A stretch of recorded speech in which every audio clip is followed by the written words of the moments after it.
आज स्वामी महाराजांचा प्रगट दिन, श्री स्वामी समर्थ महाराजांची जयंती असल्यामुळे आज प्रत्येक स्वामी समर्थ केंद्रामध्ये मांदियाळीचा कार्यक्रम असतो। विशेष म्हणजे या मांदियाळीमध्ये आपल्याला सगळ्या भगिनी, सगळे सेवेकरी घरून स्वयंपाक करून आणतात व इथे तो एकत्र होतो। त्या एकत्र स्वयंपाकाचा नैवेद्य महाराजांना दाखवला जातो आणि त्या माध्यमातून हजारो भक्तांना त्याचा प्रसाद म्हणून वाटप केले जाते।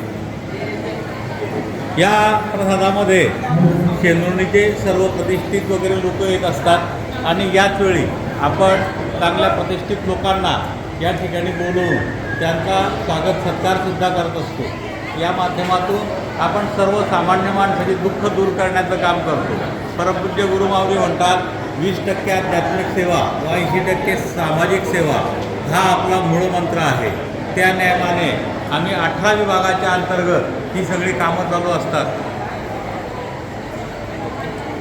स्वामी महाराजांचा प्रगट दिन स्वामी जयंती असल्यामुळे हजारोच्या संख्येनं लोक या ठिकाणी दर्शनाला येत आहेत। त्यांची दर्शनाच्या रांगा इथे लागलेल्या आहेत आणि त्या रांगा लागलेल्या असल्यामुळे प्रत्येकाला आपण त्या सर्व सुविधा पुरवत आहोत। त्यांना सर्वांना प्रसाद पुरेल अशा पद्धतीनं आपलं सगळं नियोजन आहे। प्रचंड उल्हास आणि आनंद आज असल्यामुळे तुम्ही तो आनंद आता सध्या उपभोगू शकता आहात।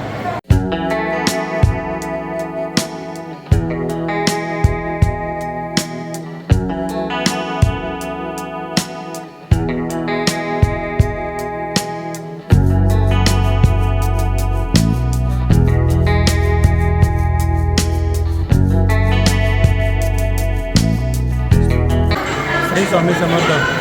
आज स्वामींचा प्रकट दिन। या प्रकट दिनानिमित्त चैत्र शुद्ध द्वितीयेला शेंदुर्णी नगरीमध्ये श्री स्वामी समर्थ केंद्रावर अतिशय भक्तिमय वातावरणामध्ये सर्व भक्तांनी इथं स्वामींच्या दर्शनाचा तसेच प्रसादाचा लाभ घेतलेला आहे। अतिशय भाविक वातावरण इथं निर्माण असून सर्व गावातील भक्तांना आज इथं एक चांगला आनंद व भक्तिमय वातावरण मिळालं। त्याबद्दल मला सुद्धा इथं एक स्वामींच्या प्रसादाचा आस्वाद घेण्यास मिळाला। त्याबद्दल मी सर्व स्वामी भक्तांचे आभार मानतो आणि सर्वांना स्वामीच्या प्रकट दिनी शुभेच्छा देतो। धन्यवाद।